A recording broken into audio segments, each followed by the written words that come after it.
నమస్కారం ప్రజలారా. కాంగ్రెస్ పార్టీ నుంచి తీన్మార్ మల్లలను సస్పెండ్ చేసిర్రు. గత కొన్ని రోజులుగా తీన్మార్ మల్లన చేస్తున్న వ్యాఖ్యలను దృష్టిలో పెట్టుకొని ఆయన పార్టీని చేస్తున్న బద్నాంని లేదంటే గవర్నమెంట్ ని చేస్తున్న బద్నాంని దృష్టిలో పెట్టుకొని తీన్మార్ మల్లన్నను పార్టీలో నుంచి సస్పెండ్ చేసిర్రు. బేసిక్ గా ఏమైంది, చర్చ చేయడం మొదలైందంటే ఆయన కులగణన ఏదైతే ఉందో దాన్ని తీసుకొని చేతిలో పట్టుకొని దాన్ని తగలబెట్టి దాని మీద ఉచ్చబోస్తాం పిచ్చబోస్తాం అనే ఒక దుర్భాష వాడినందుకు ఆయనకు నోటీసులు ఇచ్చిర్రు.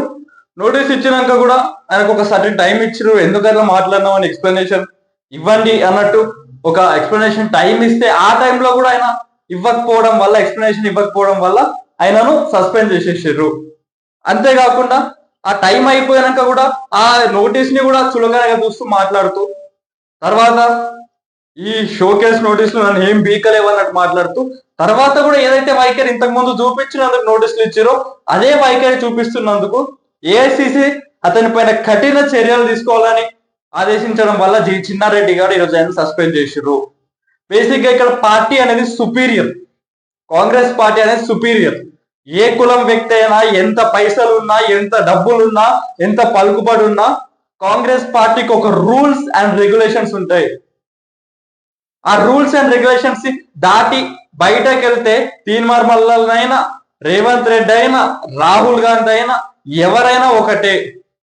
సో అవి అన్నిటినీ రూల్స్ ని దృష్టిలో పెట్టుకొని పార్టీ భవిష్యత్తు గురించి ఆలోచించి ఈయన ఇట్లాగే బద్నాం చేస్తూ ఉంటే సొంత పార్టీని బద్నాం చేస్తుందనే ఒక ఆలోచన ప్రజలలో కలిగించి ప్రజలు ప్రభుత్వం పైన నమ్మకం కోల్పోయే అవకాశం ఉంటుంది. కాబట్టి ఆయనను ఎంత త్వరగా వీలైతే అంత త్వరగా ఆయన సర్ది చెప్తామని ట్రై చేశారు, కానీ ఆయన సర్ది చెప్పినా కానీ వినలే. సో అందరూ సస్పెండ్ చేశారు. బేసిక్ గా దీని కింద కారణం ఏందో మనకు అర్థం కదా. ఆయన వైఖరికి కారణం అయితే నాకు తెలిసి ఏమనిపిస్తుంది అంటే నేను పెద్ద సీఎం లాగా ఫీల్ అయిపోతుండు. బేసిక్ గా తీన్మార్ మల్లన్నని ప్రజలు నమ్మడం మానేశారు. అది కాంగ్రెస్ పార్టీ ఆయన పడే దయ చూపించి కాంగ్రెస్ పార్టీ పేరు మీద ఆయన గెలిచి ఈరోజు గెలిచినాక ఇవన్నీ కథలు పడుతుంటే ప్రజలకు కూడా చిరాకు వస్తుంది ఆయన పైన. నేను ఎప్పటి నుంచో మాట్లాడదాం అనుకుంటున్నా, ఎందుకంటే పార్టీలో ఉన్న వ్యక్తి అయినా మాట్లాడారు. మేము పార్టీ రూల్స్ నుంచి బయటకు వచ్చి మాట్లాడలేము కాబట్టి ఆయన పార్టీలో ఉన్న రోజులు పార్టీ ఎమ్మెల్సీ అని చెప్పి ఆయన పైన ఊకే కూర్చున్నాం. కానీ ఆయన ఉద్దేశం ఏంటంటే ఈయన పెద్ద సీఎం లాగా ఫీల్ అవుతాడు, రేవంత్ రెడ్డి కన్నా కూడా ఈయననే తోపారని ఫీల్ అవుతాడు. అండ్ నెక్స్ట్ ఏదో ఈయననే సీఎం అయిపోతున్నట్టు, బీసీ నుంచి ఈయన ఒక్కడే లీడర్ ఉన్నట్టు, లేకపోతే ఈయన కొట్లాడకపోతే అసలు రాహుల్ గాంధీ బీసీ మాటనే ఎత్తకుంటే రేవంత్ రెడ్డి కులగణ సర్వేనే చేయకుండా అన్నట్టు మాట్లాడతాడు.